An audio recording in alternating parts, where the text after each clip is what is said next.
Hi, and welcome to another episode of Hot Takes with me, the Silver Fox. Now, many of you will have seen Humza Yousaf's valedictory speech. Many will have cheered as he walked out the door at the end of it.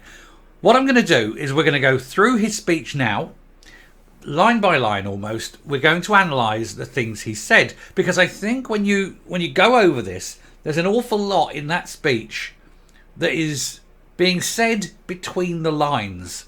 There's an awful lot of it that's a load of rubbish, of course, but there are some points which I think we must pick up on and analyse what he's saying. It is his last chance to speak, but we don't really care. But what we want to know is what he's saying, because some of it is a little bit odd. Let's take a look. Good afternoon. Can I thank you all for coming?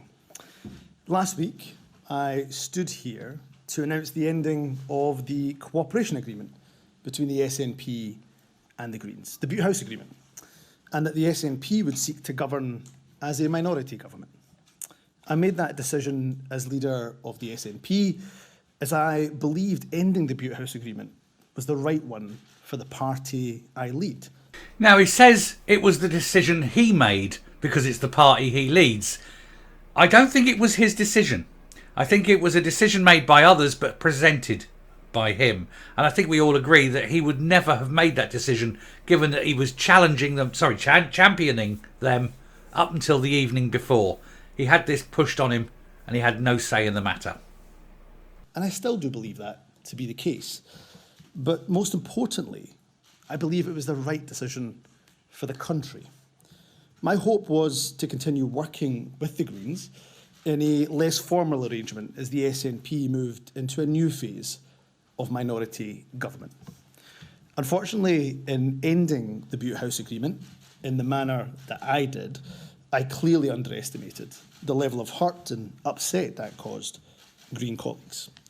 What he means there is, of course, he had no political nous and failed to understand how other people would feel at being rejected and thrown out of very highly paid jobs, which goes to show what an idiot he truly is. Let's carry on. For a minority government to be able to govern effectively and efficiently, trust when working with the opposition is clearly fundamental. And while a route through this week's motion of no confidence was absolutely possible, I am not willing to trade my values and principles or do deals with whomever simply for retaining power. What he means there is, of course, that he's been told by loyalists of Nicola Sturgeon that he cannot possibly go into an arrangement with Alex Salmond, the very devil himself, as far as those people are concerned, and so he was forced out, actually, by his own side. Let's continue. Therefore, after spending the weekend reflecting on what is best for my party, for the government, and for the country I lead, I've concluded that repairing our relationship across the political divide can only be done with someone else at the helm. I have therefore informed the SNP's National Secretary of my intention to stand down as party leader and ask that she commences a leadership contest for my replacement as soon as possible. In order to ensure a smooth and orderly transition, it is my intention to continue as First Minister until my successor has been elected. What he means there, of course, is that they've realised they're under no way can they allow John Swinney to take control of the party, however briefly, given all the problems John Swinney has had and is likely to have in the future. And also, of course, the fact that Humza Yousaf is desperate for money. We've already said that there's a potential of him owing some pretty bad dudes £250,000 allegedly. So he needs to stay in that office ka-ching as long as possible. Let's carry on. Particularly as a Parliament, we'll be debating some incredibly important legislation in the coming days and the coming weeks. I cannot tell you what an honour it is being the First Minister of the country I love, the country I'm raising my family in, and the only country I will ever call home. Got to get out ahead of that one, hasn't he? Got to get out there. Gotta say, oh no, look, yes, I'm still holding a Pakistani passport. Everyone has said my loyalties lie elsewhere, with Pakistan, with Gaza, with people that aren't Scottish. So I want to say that, yes, I'm a Scot. I'm raising my family here. This is my only home. Because, hey, I don't want you to think all those terrible things that have become apparent due to my actions and words over the last 14 months. Yeah, right, pull the other one. Let's carry on. As a young boy, born and raised in Scotland, I could never have dreamt that one day I would have the privilege of leading my country.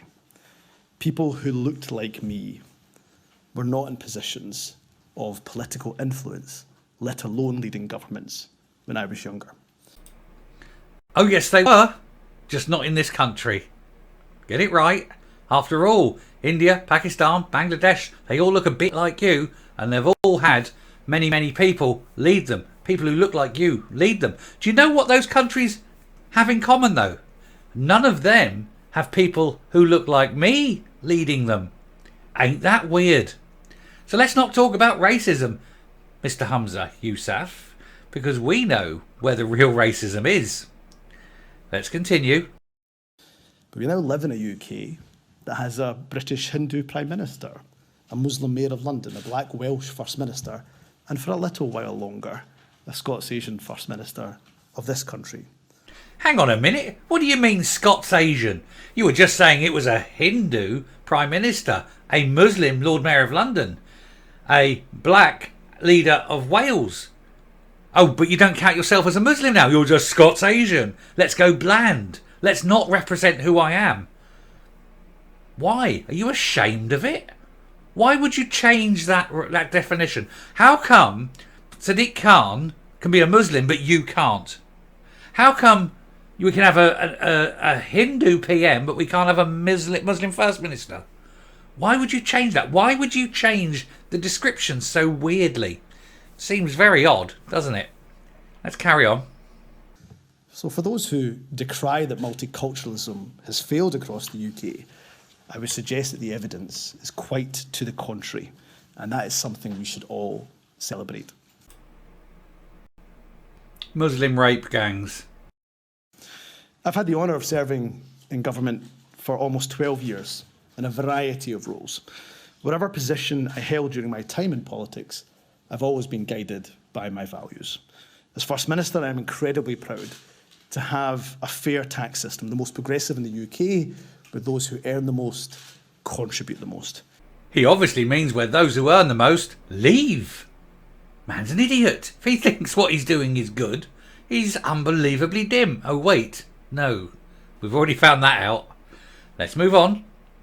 And it will always be my core belief that in a country as rich as ours, wealth must be far more evenly distributed.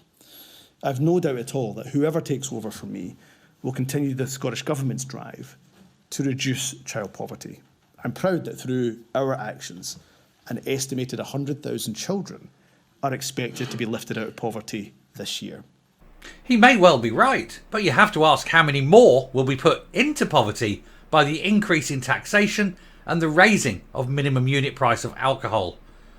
I'm pretty sure that will probably negate the 100,000, not considering, of course, that he could make sure that every child in Scotland has a home, but chose not to. Chose instead to make sure there were bicycle lanes. Great move. Let's carry on. I also hope that as a country, we can be really proud of the strides that we have made to tackle inequality, prejudice, and discrimination.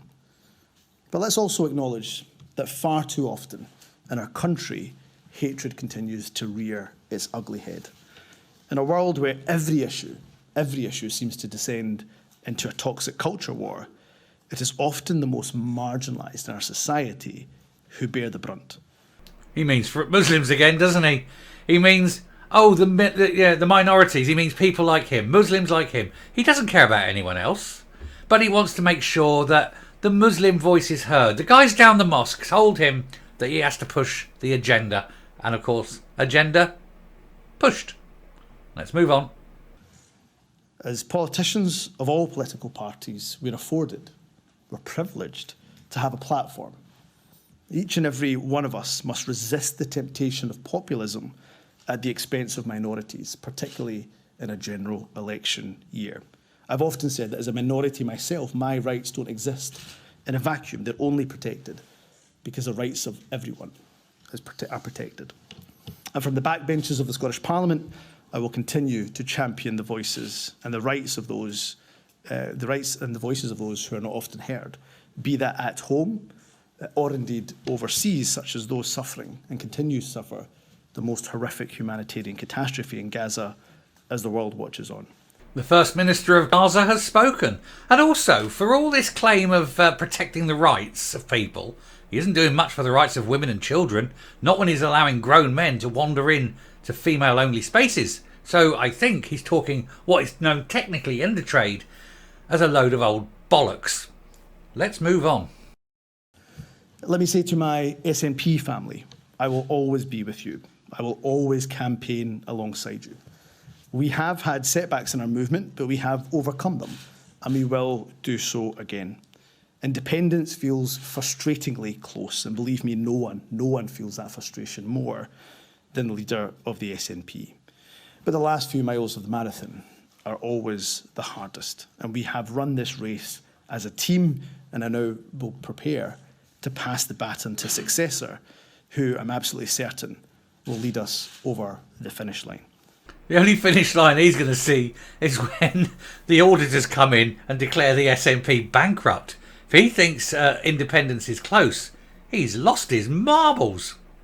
Let's carry on. And I will tell you today what I will say to that successor. First Ministers get to meet countless inspirational people in communities across Scotland working to make life better for those around them. First Ministers get to see firsthand many of the exciting businesses and industries that will power Scotland's future. And whenever First Ministers set foot beyond Scotland's shores, no matter where they go, in Europe or across the world, they encounter friends and admirers of our nation. If only every person in Scotland could be afforded the opportunity of being First Minister for just one day. The way it's going with the SNP, that's very likely going to happen. Let's carry on. On the very next day, it's my belief that they would vote for independence with both their head and their heart. To my fellow MSPs of all political persuasions, next week is a crucial milestone. We mark 25 years of devolution.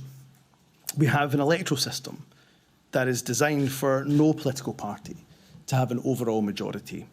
Devolution's founding fathers and mothers, rightly in their wisdom, believe that no one loses out by politicians sharing wisdom, sharing counsel, sharing ideas. But the converse is also true. That is why I would make an appeal to colleagues from across the political spectrum that while government, of course, must act in good faith, so must their opposition, and be prepared to collaborate with us, not just oppose for opposition's sake. The only people who suffer as a result of such an impasse are the very public that we seek to serve. If that's not an appeal to people to say, oh, we're the SNP and we're a minority government and you all hate us and we are well and truly buggered, then I don't know what is. That is him kissing the ring, begging the opposition to help his government push through their mad plans. I think he underestimates people. I think he must think that they've come up the lock in a bubble. They've all said they're going to be active opposition.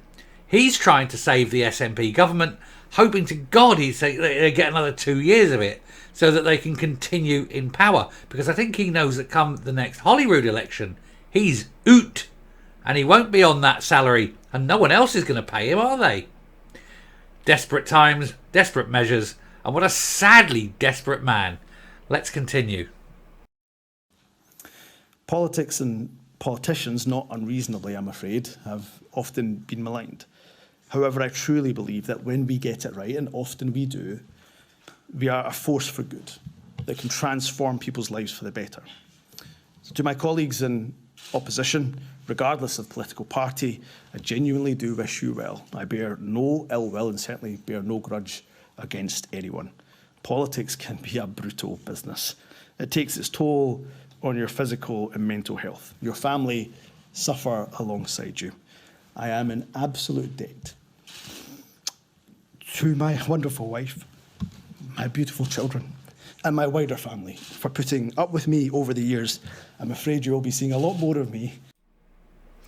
Thankfully, we'll all be seeing a lot less of him. But also, his little tears of sadness fails to understand. That's how the majority of people of Scotland have felt for the last 17 years. It's about time he felt as many others do, isn't it? Let's move on. From now. You are truly everything to me.